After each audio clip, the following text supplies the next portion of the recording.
الحمد لله رب العالمين والصلاة والسلام على سيد الأنبياء والأولياء والمرسلين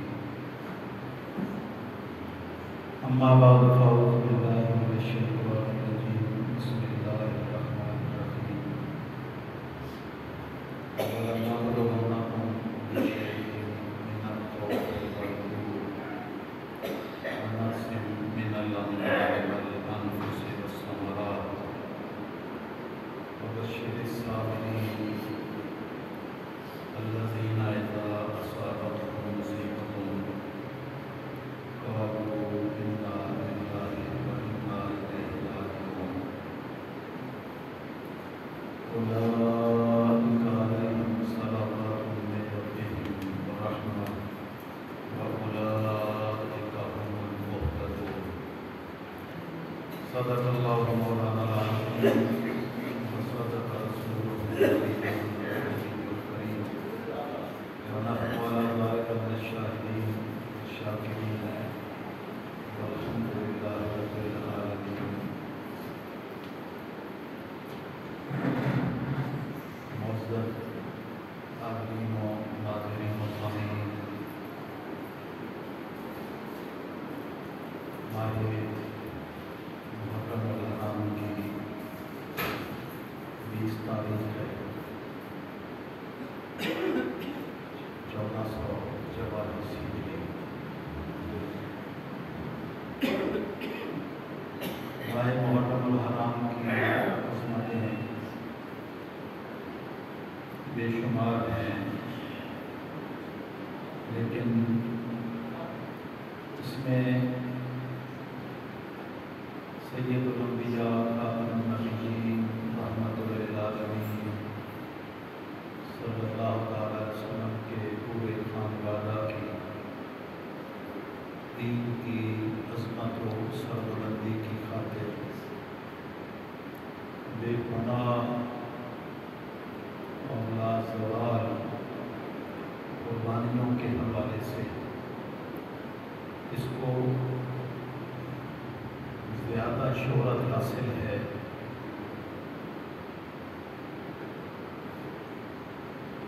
یہ دین مبین باطل کے ساتھ تاریخ انسانیت میں ہمیشہ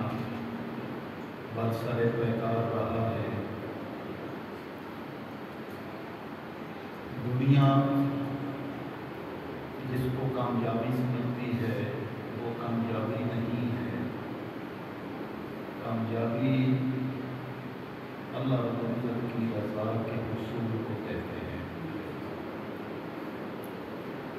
میں نے اسلام کے فلسفہ موت و حیات کے حوالے سے پچھلے خطبہ جمعہ مبارک میں گفتگو کی تھی.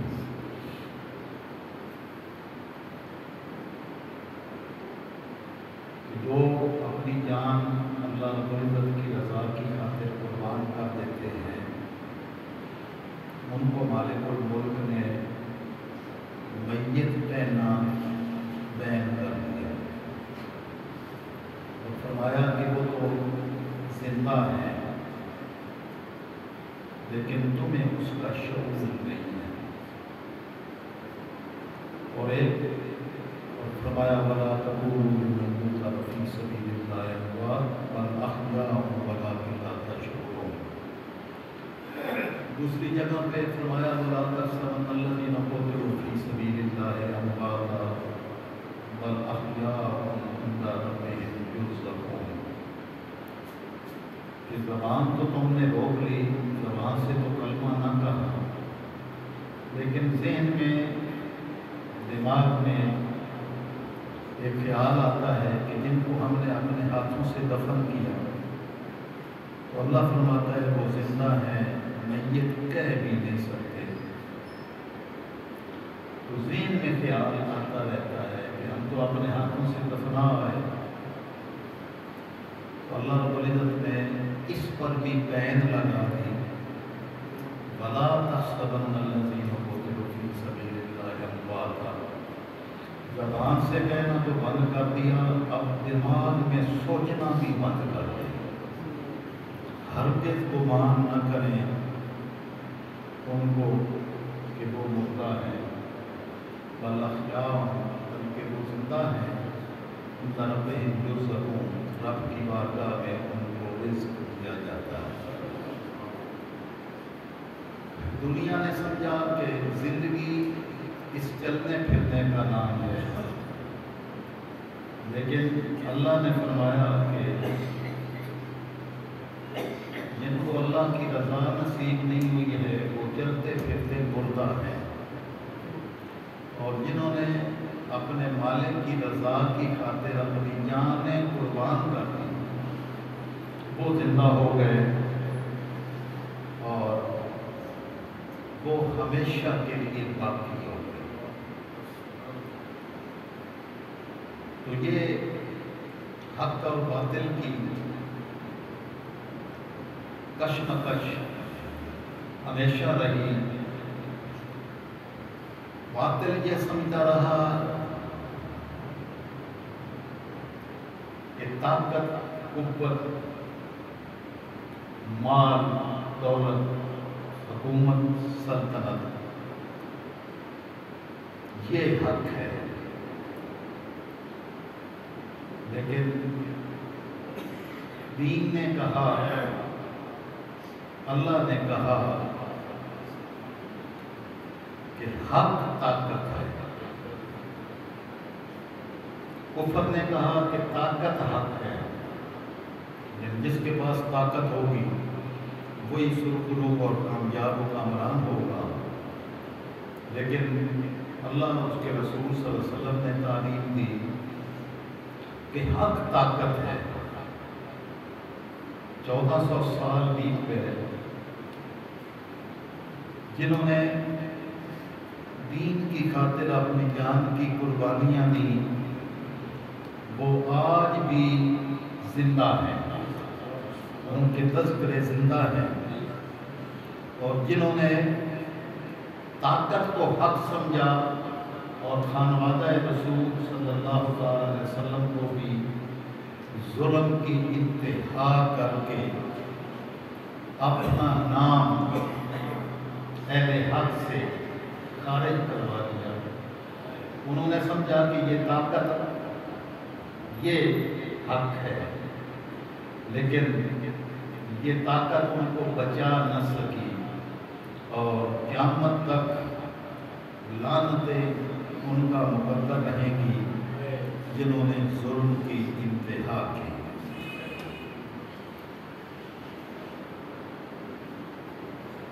اللہ رب العزت کی رضا کی خاطر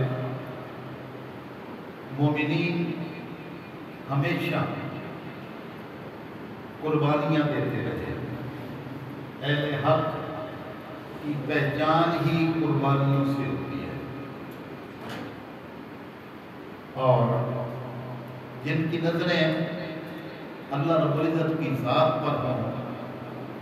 قربانیاں صرف وہی دے سکتے ہیں، اور اسلام کا ایک ضابطہ ہے جو اس آیت مبارکہ میں بیان کیا گیا۔ یہ سورہ بقرہ کی 155 نمبر آیت ہے جو میں نے ابھی تلاوت کی۔ اللہ رب العزت نے مومنین کو ارشاد فرمایا وَلَنَبْلُوَنَّكُمْ، جہاں یہ شہداء کا تذکرہ آیا کہ ان کو میت مت کہو، بلکہ وہ زندہ ہیں، تمہیں اس کا شعور نہیں ہے۔ اس کے ساتھ ماننا آگے یہ فرمایا کہ یہ آزمائشوں کا سلسلہ تو ہمیشہ جاری رہے گا۔ وَلَنَبْلُوَنَّكُمْ، ہم تمہیں ضرور آزمائیں گے، ہر صورت آزمائیں گے۔ اس ایک چیز کے ساتھ من الخوف، خوف کے ساتھ آزمائیں گے، والجوع، بھوک کے ساتھ آزمائیں گے، ونقص من الاموال، مالوں کی کمی کے ساتھ آزمائیں گے، والانفس، جانوں کی کمی کے ساتھ آزمائیں گے، والثمرات، پھلوں کی کمی کے ساتھ آزمائیں گے۔ تو یہ آزمائشیں گنوا کے اللہ رب العزت نے مومنین کو بتایا کہ یہ آزمائشیں ہم اپنوں کو ضرور اس کے مرحلے سے گزارتے ہیں، لیکن جو ان آزمائشوں سے گزرتے ہوئے ثابت قدمی کا مظاہرہ کرتے ہیں تو وہ یہ نہ گمان کریں کہ یہ اللہ کی طرف سے جو آزمائشیں آئی ہیں تو یہ کوئی اللہ کی بارگاہ میں عدم قبولیت کی بات ہے، ہرگز نہیں، بلکہ یہ ہم اپنوں کو آزماتے ہیں۔ غیروں کو تو ہم گھاس ہی نہیں ڈالتے، غیروں پر آزمائش نہیں ڈالتے ہیں، کیونکہ غیروں پر آزمائش ڈالیں تو وہ ہمارا نام لے لے اور ہماری بارگاہ میں توبہ کر لے، استغفار کر لے تو پھر تو ہم تو معاف فرما دیں، لیکن ان کو ہم آزمائش ڈال کے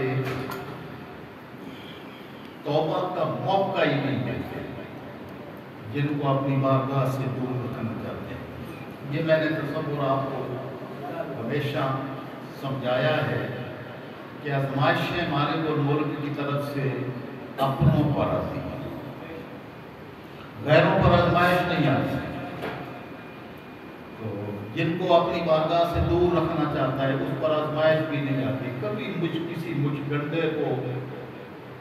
آپ نے بخار چڑھتا ہوا بھی نہیں دیکھا ہوگا، کیونکہ اگر بخار چڑھے اور تکلیف آئے تو وہ اللہ کا نام تکلیف میں لے لیتا ہے۔ مالک فرماتا ہے ہم اپنوں کو آزماتے ہیں، مختلف قسم کے خوف آتے ہیں، بھوک آتی ہے، مالوں کی کمی آتی ہے، جانیں تلف ہو جاتی ہیں، پھل ختم ہو جاتے ہیں، لیکن ساتھ فرمایا وبشر الصابرین، آزمائش آئے گی تو صبر کا پتہ چلے گا۔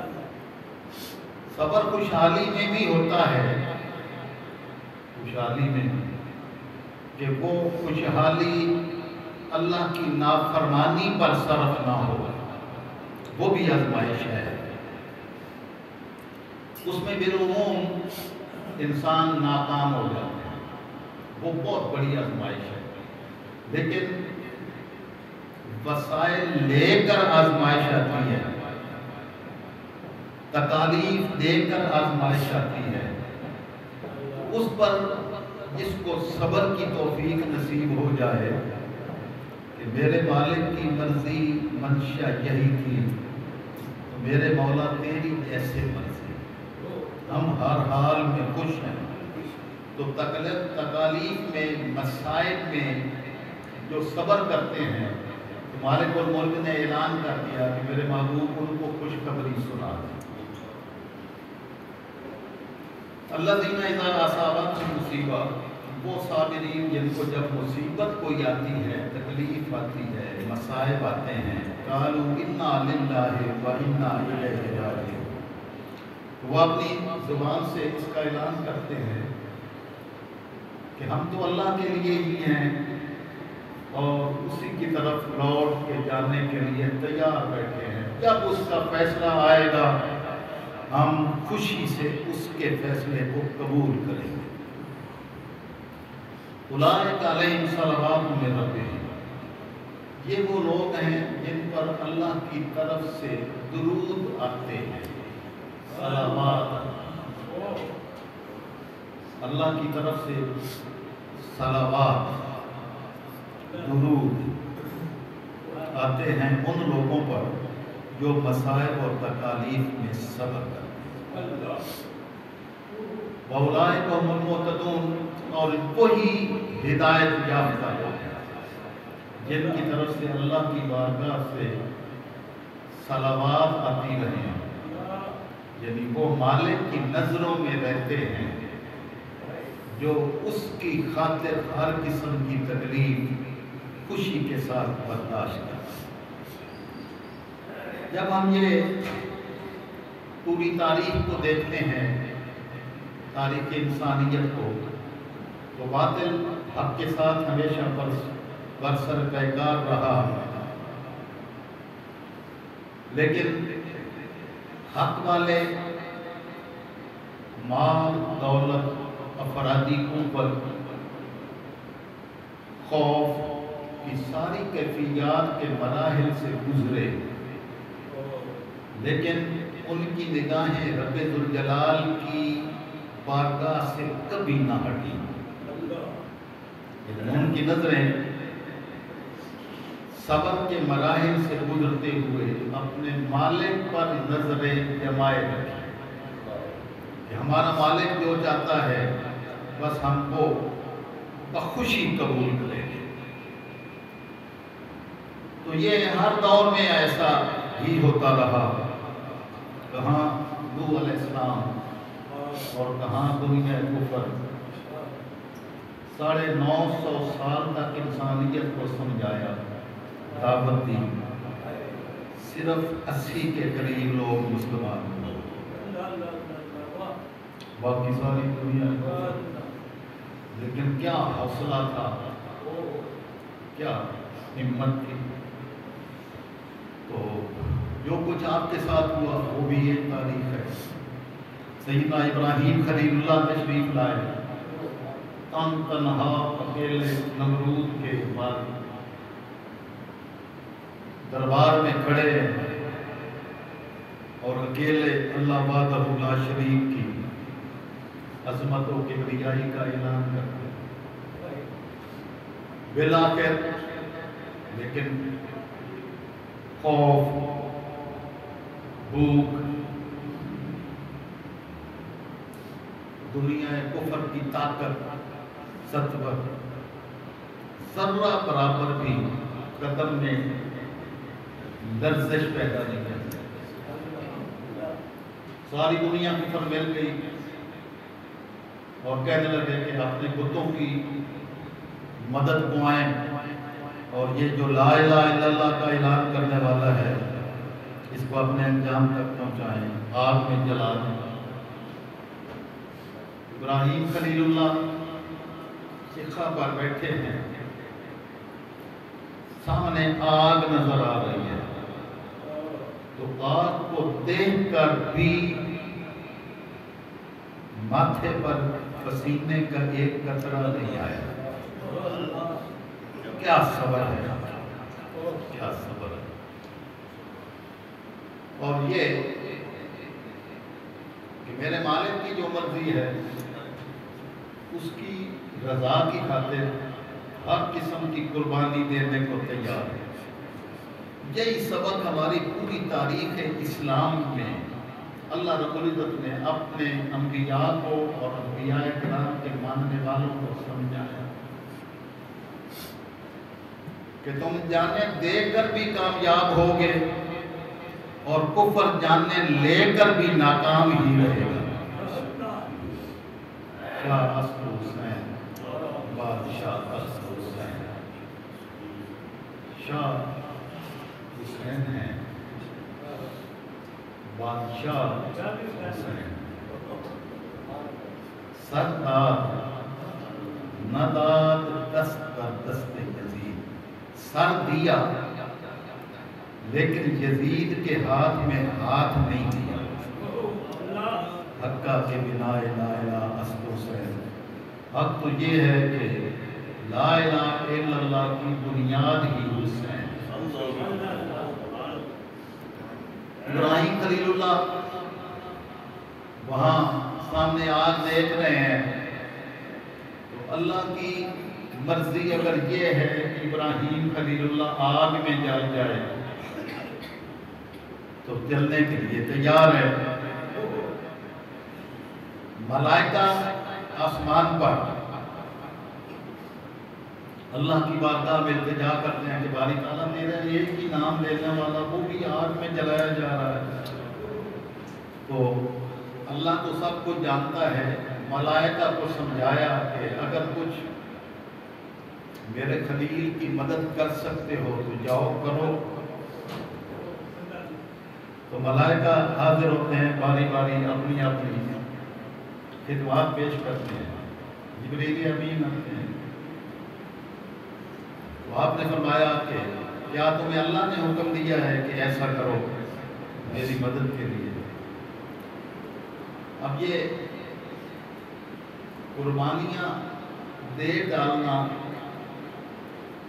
اور قدم کا نہ ڈگمگانا اور اللہ نے جو قوتیں طاقتیں عطا کی ہیں ان کو بھی استعمال نہ کرنا اصل مقام رضا ہے۔ یعنی طاقت ہو بھی صحیح، جو طاقت اللہ نے دی ہے اس کو بھی استعمال نہ کرنا کہ اللہ کی رضا اسی میں ہے تو ہم یہ جانے قربان کرنے کے لیے تیار ہیں۔ آپ نے ان کو فرمایا کہ کیا اللہ نے ایسا کرنے کا حکم دیا ہے کہ تم یہ آگ اس کو اڑا دو؟ نہیں۔ تو پھر آپ نے فرمایا کہ میرے اللہ تعالیٰ کا حکم نہیں ہے تو تمہیں آگ کو اڑانے کی ضرورت نہیں۔ اگر میرے رب کی منشا یہ ہے کہ میں آگ میں جلوں تو ایک جان کیا ہزاروں کروڑوں بھی جانے ہوں تو اس کے نام پر قربان کر سکتا ہوں۔ یہ اور بالآخر انہوں نے کہا کہ اللہ کی بارگاہ میں دعا ہی کر دیں۔ تو مقام رضا کے حامل لوگ تو اللہ کی بارگاہ میں دعا ہی نہیں کرتے کہ کہیں اللہ کی منشا کے خلاف نہ ہو جائے، دعا بھی نہیں۔ تو آپ کو جب یہ کہا گیا کہ اللہ کی بارگاہ میں دعا ہی کر دیں تاکہ یہ سارے مراحل ختم ہو جائیں، تو آپ نے فرمایا کہ کیا اللہ دیکھ رہا ہے کہ یہ مرحلہ کیا ہے؟ جبریل امین نے کہا ہاں دیکھ رہا ہے۔ تو آپ نے فرمایا کہ حسبی علمہ بحالی ان سوالی، اس کا میرے حال سے آگاہ ہونا میرے لیے کافی ہے بجائے اس کے کہ میں اس کی بارگاہ میں کوئی سوال کروں۔ اگر وہ اس پر راضی ہے تو میں اس پر راضی ہوں، اگر وہ بچانے پہ راضی ہے تو میں بچانے پہ راضی ہوں۔ مجھے دعا بھی کرنے کی ضرورت نہیں ہے کہ کہیں ایسا نہ ہو کہ میری دعا میرے رب کی مشیت اور اس کی رضا کے خلاف ہو جائے۔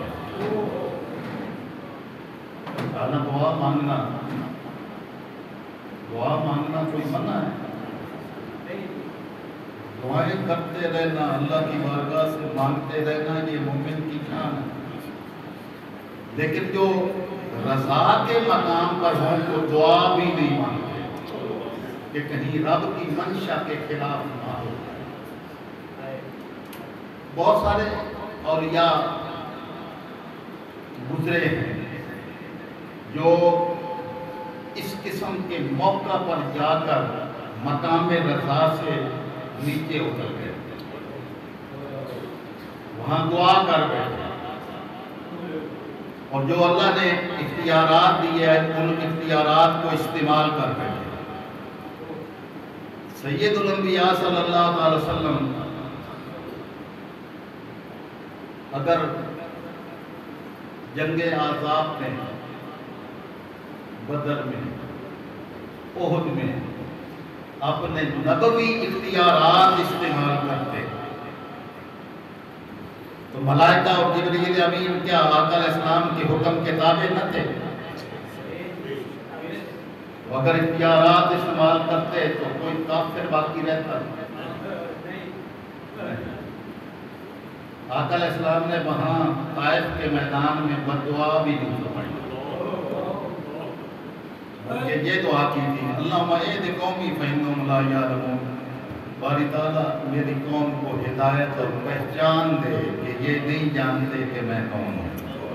ان کو پہچان دے۔ بددعا نہیں کی کہ ان کی نسلوں سے شاید لا الہ الا اللہ کہنے والا کوئی مالک الملک پیدا فرما دے، کوئی آ جائے لا الہ الا اللہ کہنے والا۔ تو رضا کے مقام پر فائز لوگ، ہاں سیدنا ابراہیم خلیل اللہ وہاں پر خوشی سے بیٹھے ہیں، اور جب ادھر شیطنت ہے، شیطنت اپنی چالیں چل رہی ہے۔ اب وہ یہ ہے کہ بھئی ان کو ڈالے کیسے، وہ شیطان نے سکھایا تھا اس طرح پیک بنائے اور بلارا دے کے پیچھے سے رسے کاٹ دینا۔ یہ اس وقت تو یہ جدید اس طرح کی ترقی یافتہ شکلیں کرینوں وغیرہ کی شکل میں تو نہیں تھی، یا کوئی اور جدید ذرائع۔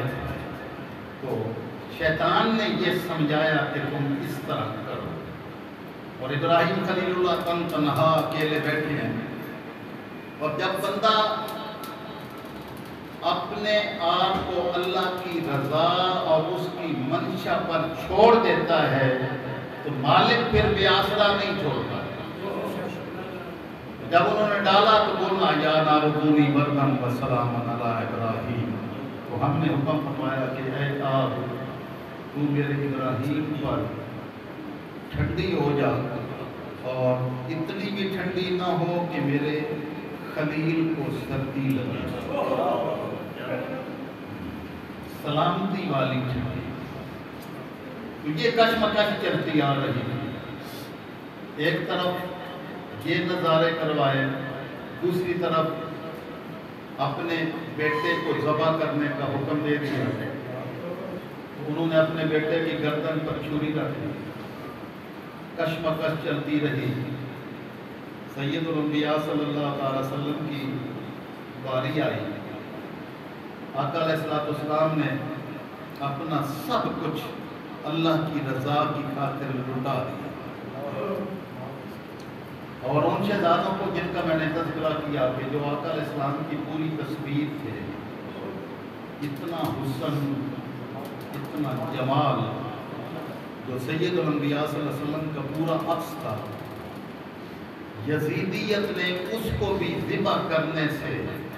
ہچکچاہٹ محسوس کی۔ یہ ہر دور میں باطل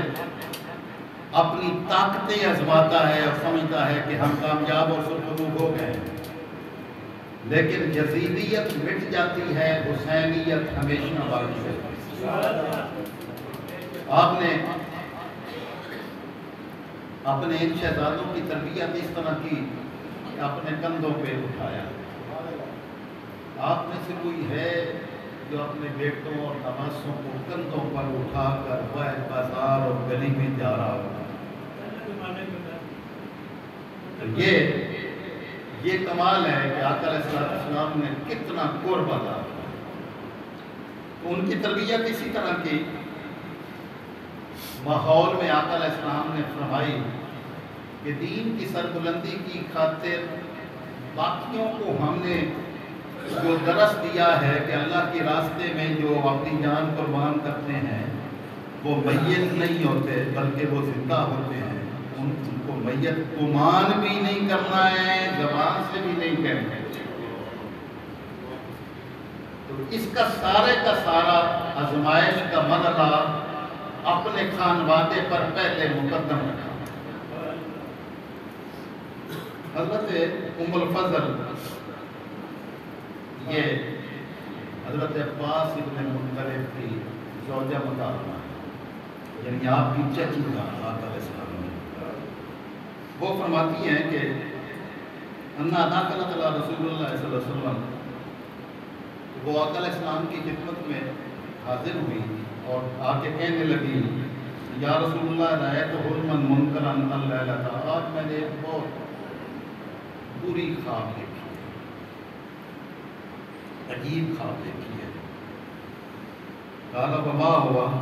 آپ نے فرمایا وہ کیا خواب دیکھی ہے؟ قال، انہوں نے کہا انہ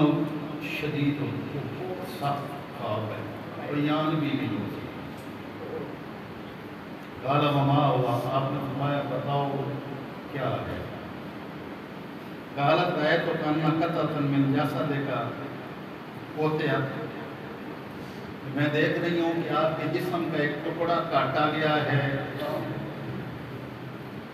اور ووضعت فی حجری، اور وہ ٹکڑا میری گود میں آ رہا ہے۔ یہ خواب دیکھیں۔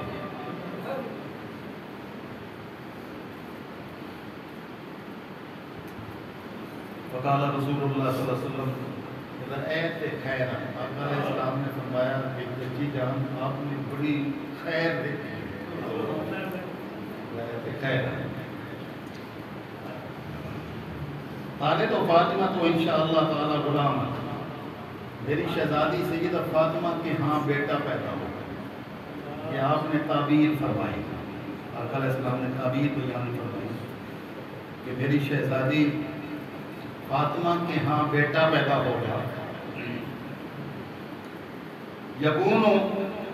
فی ہجرے کا، اور وہ بیٹا تیری گود میں پرورش پائے گا، یعنی وہ میرے جسم کا ٹکڑا جو کٹا ہے وہ حسین ہے، اور وہ تیری گود میں پرورش پائے گا۔ فبادت فاطمہ والحسین فکان فی ہجری، آپ فرماتی ہے کہ پھر سیدہ فاطمہ الزہرا کے ہاں بیٹا پیدا ہوا اور وہ میری گود میں پلا، کما قال رسول اللہ صلی اللہ علیہ وسلم، آقا علیہ السلام نے جیسے فرمایا تھا ایسے ہی ہوا۔ فدخلت یوما علی رسول اللہ صلی اللہ علیہ وسلم، تو حسین میری گود میں ہی رہتے تھے، تو میں ایک دن ان کو لے کر آقا علیہ السلام کے گھر ان کے ہاں حاضر ہوئی،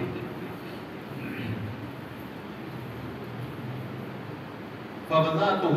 فی حجرہ، تو میں نے امام حسین جو شہزادے گود میں تھے ان کو آقا علیہ السلام کی گود میں بٹھایا، ثم کانت منی اتفاقت، پھر میں اپنے اور کاموں میں مشغول ہو گئی، تو فیضا عینا رسول اللہ صلی اللہ علیہ وسلم تو بھی کان، تو پھر اچانک میں نے آقا علیہ السلام کو دیکھا اور امام حسین کو جو آپ کی گود میں تھے، تو آقا علیہ السلام کی دونوں چشمان مبارک سے آنسو بہہ رہے تھے۔ قالت فقلت یا نبی اللہ بأبی انت وأمی ما لک، میں نے عرض کی یا رسول اللہ میرے ماں باپ آپ پر قربان ہیں، آپ کو کیا ہوا، آپ رو رہے ہیں۔ قال فأتانی جبرائیل علیہ السلام، تو آپ نے فرمایا کہ ابھی جبرائیل علیہ السلام میرے پاس حاضر ہوئے تھے، فأخبرنی، اور اس نے مجھے آ کے بتایا، ان امتی ستقتل ابنی ھذا، کہ جبریل امین نے مجھے آ کے خبر دی ہے کہ جس کو گود میں پال رہے ہیں اس کو میری امت شہید کرے گی۔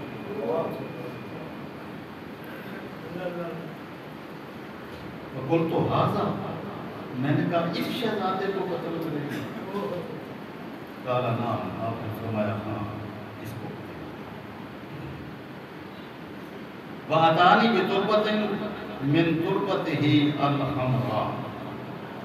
آقا علیہ السلام نے فرمایا کہ صرف یہ خبر نہیں دی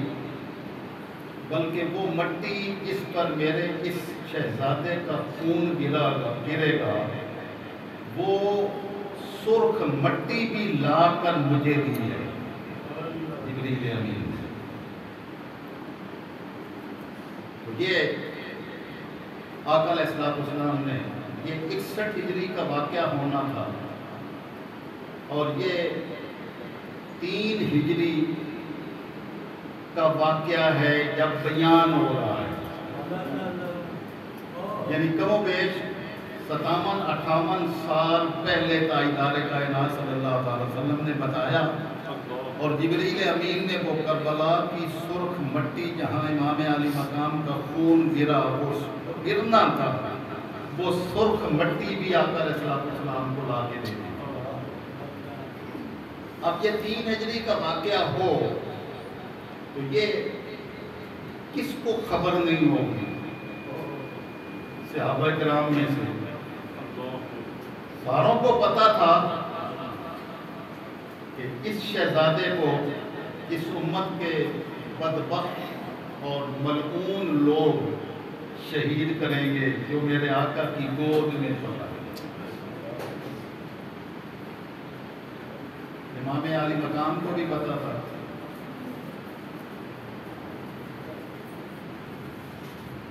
اب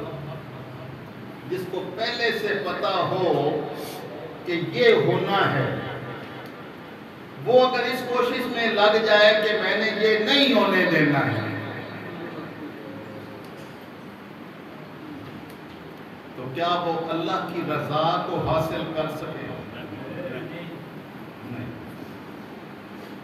صوفیاء نے رضا پہ مقام کو ان 3 نشانیوں میں بیان کیا ہے کہ جو مقام رضا پہ فائز لوگ ہوتے ہیں وہ ترک الاختیار قبل القضاء، وہ فیصلے کی گھڑی جب آتی ہے تو فیصلے کی گھڑی آنے سے پہلے اپنے اختیارات بھی چھوڑ دیتے ہیں، جو کر سکتے ہیں وہ بھی نہیں کرتے۔ اگر مکہ مکرمہ کی سرزمین پر اسماعیل علیہ السلام ایڑی مارے تو زمزم کا چشمہ پھوٹے، تو کربلا کے میدان میں اگر امام علی مقام وہاں ایڑی مارتے تو فرات وہاں سے جاری ہوتی، لیکن آپ نے اختیارات نہیں استعمال کیے، کیونکہ رضا کے مقام پر جو فائز لوگ ہوتے ہیں وہ اپنا سب کچھ اللہ کی رضا پر چھوڑ دیتے ہیں کہ جو میرے مالک کی مرضی بس وہ ہو کے رہے، ہم اس پر ہر شے قربان کرنے کے لیے تیار، سارا کنبہ لٹا دیا۔ لیکن صوفیاء کو، انبیاء کو معجزات عطا ہوتے ہیں، اولیاء اور صالحین کو کرامات عطا ہوتے ہیں۔ آپ نے کسی کرامت کا اظہار نہیں کیا، کیونکہ کرامت کا اظہار اگر کریں تو کہیں وہ مقام رضا سے نیچے نہ آ جائے۔ تو ترک الاختیار قبل القضاء، اس فیصلے کی گھڑی آنے سے پہلے اپنے سارے اختیارات کو چھوڑ دینا، یہ مقام رضا پر فائز لوگوں کی پہلی نشانی ہے، جن کو اختیارات استعمال نہیں کرتے۔ یہی ساری زندگی تاجدار کائنات صلی اللہ تعالیٰ علیہ وسلم نے چاند کو انگلی کا اشارہ کیا، 2 ٹکڑے ہو گئے، تو انگلی کے اشارے سے سورج ڈوبا ہوا واپس پلٹا، لیکن یہ نہیں کیا کہ میدان بدر میں انگلی ہلائی ہو اور سارے کافر قتل ہو گئے، نہیں کیا۔ بدر کے میدان میں اپنے دندان مبارک شہید کروائے احد میں، اور طائف میں اپنے جسم کو زخمی کروایا،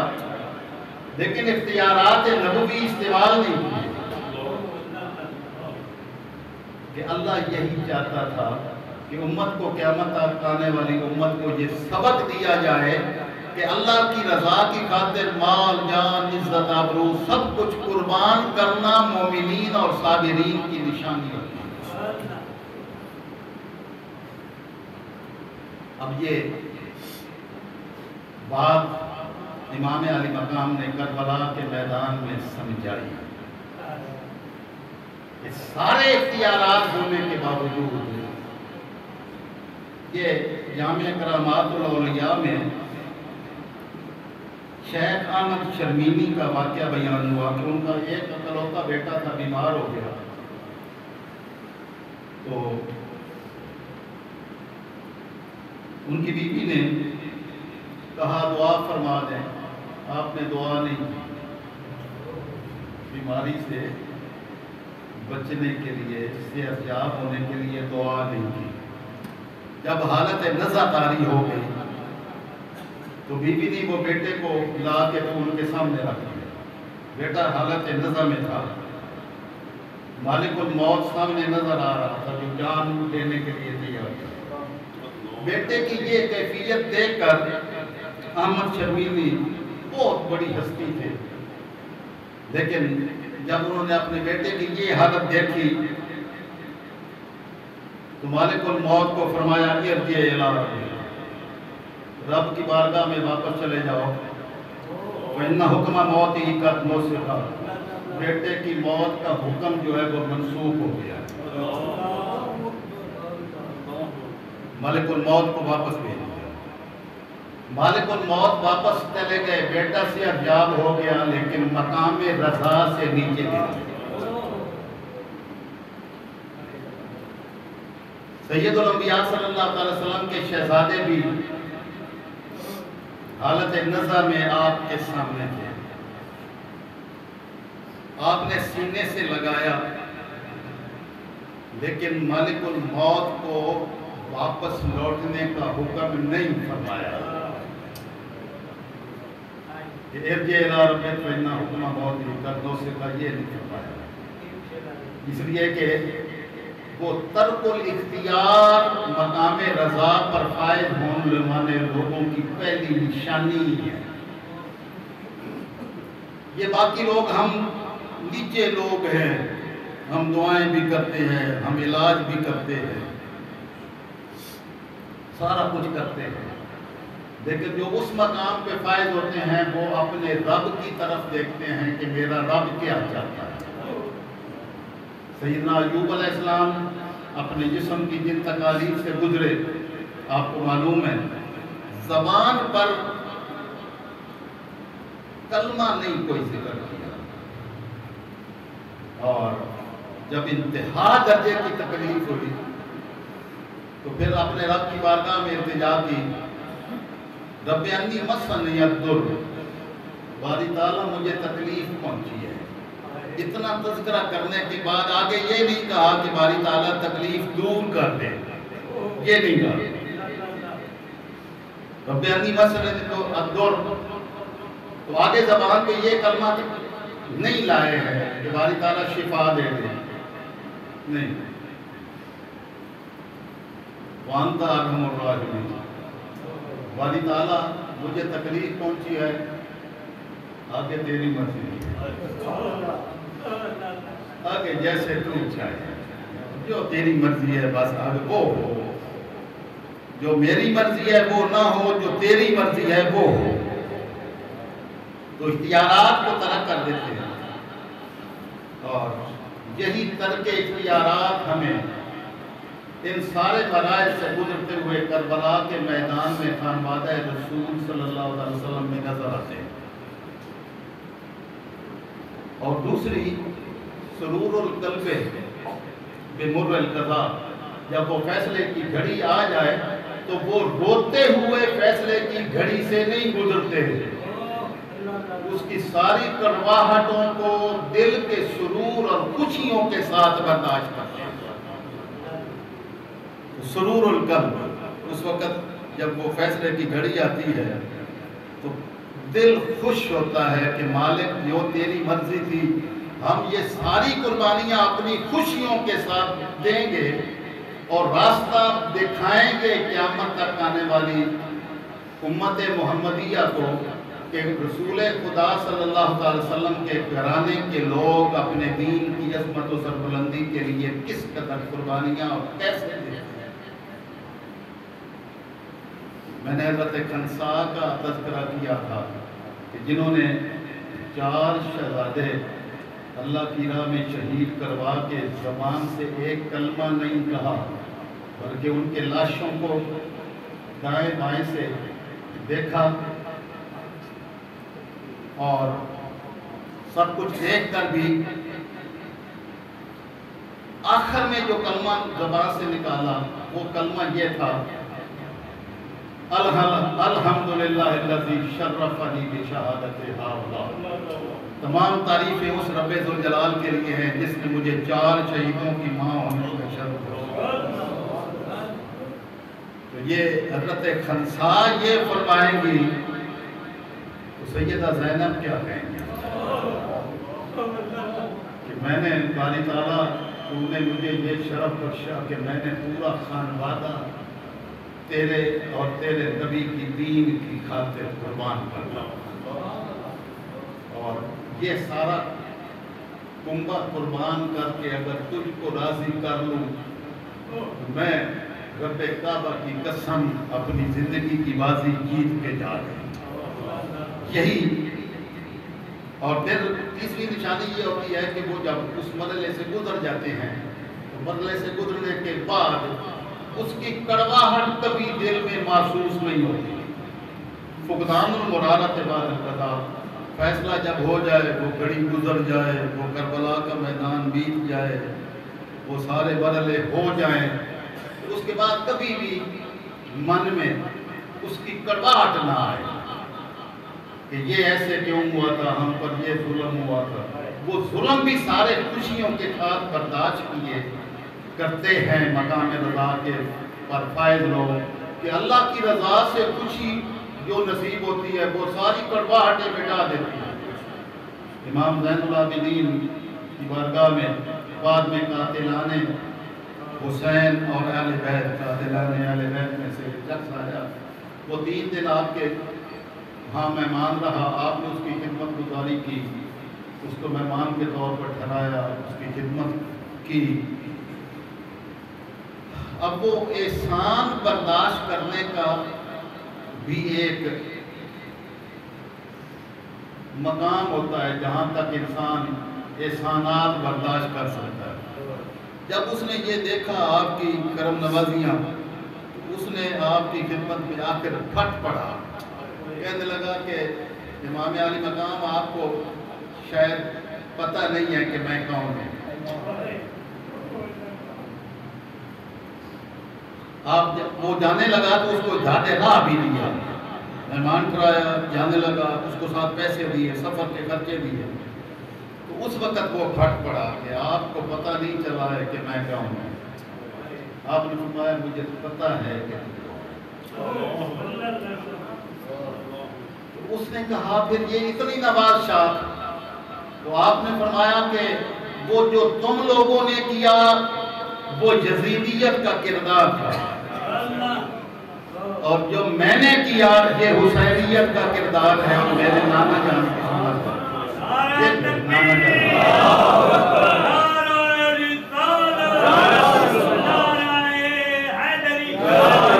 یہ میرے نانا جان کی سنت ہے، جس نے دشمنوں کی ساری دشمنیاں بھی ہنسی خوشی برداشت کی اور زبان پر کوئی کلمہ نہ نکالا، اور ان پر بھی اپنے احسانات جاری رکھے جو جان کے دشمن تھے، جو ارد گرد گھر کے گھیرا ڈالے ہوئے تھے۔ آقا علیہ السلام وہاں سے نکلے تو علی المرتضیٰ کو حکم فرمایا کہ ان کافروں کی امانتیں میرے پاس پڑی ہیں، آپ کو ہجرت کی اجازت نہیں ہے جب تک یہ امانتیں واپس نہ کریں۔ یہ سیرت رسول صلی اللہ علیہ وسلم کی۔ تو جب وہ ساری آزمائشوں اور تکالیف، مصائب، آلام، ظلم و ستم کے سارے مرحلے گزر جاتے ہیں، تو اس کے بعد بھی وہ کتنی کڑواہٹ نہیں رکھتے، کیونکہ مقام رضا پر فائز لوگ ان کڑواہٹوں کو اپنے من میں باقی رہنے نہیں دیتے۔ اللہ رب العزت اپنے محبوب صلی اللہ علیہ وسلم کی رحمتوں کے صدقے میں جو اس نے اہل بیت اطہار اور امام عالی مقام رضی اللہ تعالیٰ عنہ کی طرف سے دی جانے والی قربانیوں کو اتنا اعزاز بخشا، یہ اسی رضا کے مقام پر فائز ہونے کی نشانی ہے، جو پوری اہل بیت اطہار کے ایک ایک بندے نے مقام رضا پر فائز ہونے کی علامات کو پورا کیا، اور سارا کردار قیامت تک آنے والی امت مسلمہ کے لیے مشعل راہ اور اسوہ کے طور پر چھوڑا۔ اللہ رب العزت اپنے محبوب صلی اللہ علیہ وسلم کی صدقے حسینیت کو باقی رکھے گا، اور یزیدیت اپنے ظلم و ستم کے ساتھ ہمیشہ قیامت تک مٹتی رہے گی، اور اسلام زندہ ہوتا ہے۔